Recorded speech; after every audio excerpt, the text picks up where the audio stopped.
You know, international trade sometimes feel like a game of cricket. One player bowls a bouncer and the other has to quickly adjust their shot. That's exactly what's happening between India and the United States right now. So here's the story. On August 27th, US President Donald Trump decided to play hardball. He slapped a 50% tariff on Indian goods, double of what it was earlier. This move hit some of our biggest sectors like textiles, gems and jewelry, shrimp, leather, footwear, chemicals and machinery. Basically a big part of India's export team. Now normally this kind of news would create panic. Arey industry band ho jayegi, jobs chali jayengi. But Indian officials were calm. They said, relax, it's not the end of the world. We have faced bigger challenges, our exports are diversified, we are not totally dependent on the US, and we have the resilience to bounce back. And instead of just sitting and complaining, India launched its first countermeasure, something officials are calling Mission 40. So what is this Mission 40?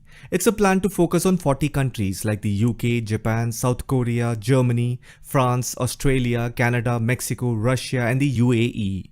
Of course, all 40 country names are not released by the Indian government, and they shouldn't as of now. So together these countries import over $590 billion worth of textiles every year.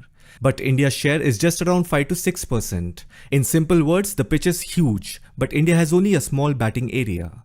Mission 40 is about expanding that batting area. The idea is to position India as a reliable supplier of high quality, sustainable and innovative textile products. And this won't just be handled by babus, that is bureaucrats, sitting in Delhi. The real work will be done by Export Promotion Councils, EPCs, and our Indian missions abroad. When we say Indian missions abroad, it means Indian embassies, high commissions and trade offices in foreign countries.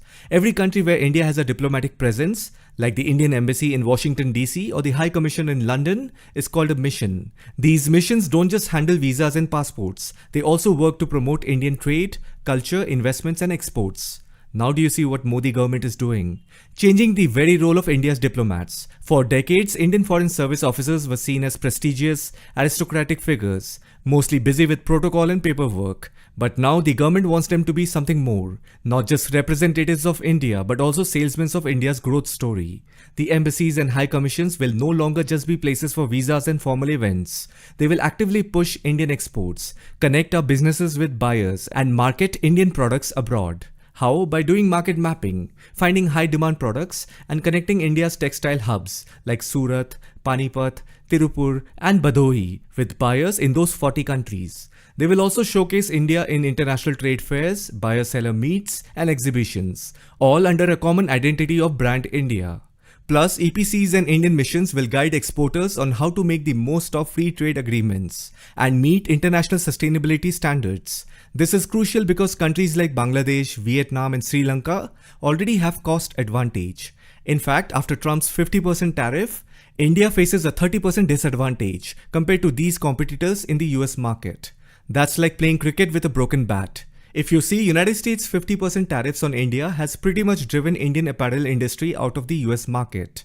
And once buyers move to cheaper alternatives like Vietnam and Bangladesh, it's really tough to win them back. So what's next? The Commerce Ministry is holding back-to-back meetings with exporters from affected sectors like jewelry and chemicals.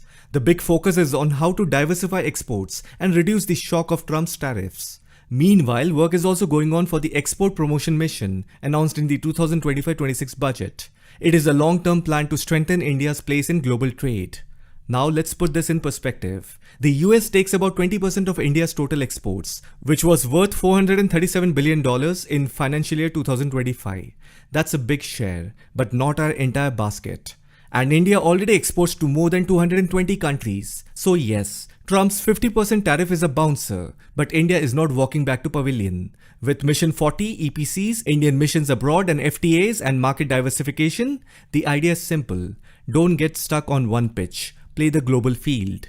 And maybe this challenge will push India to spread its wings wider and capture new markets. Something that could make our textile and export sector strong in the long run. I hope you found this video informative. I'll see you in the next one.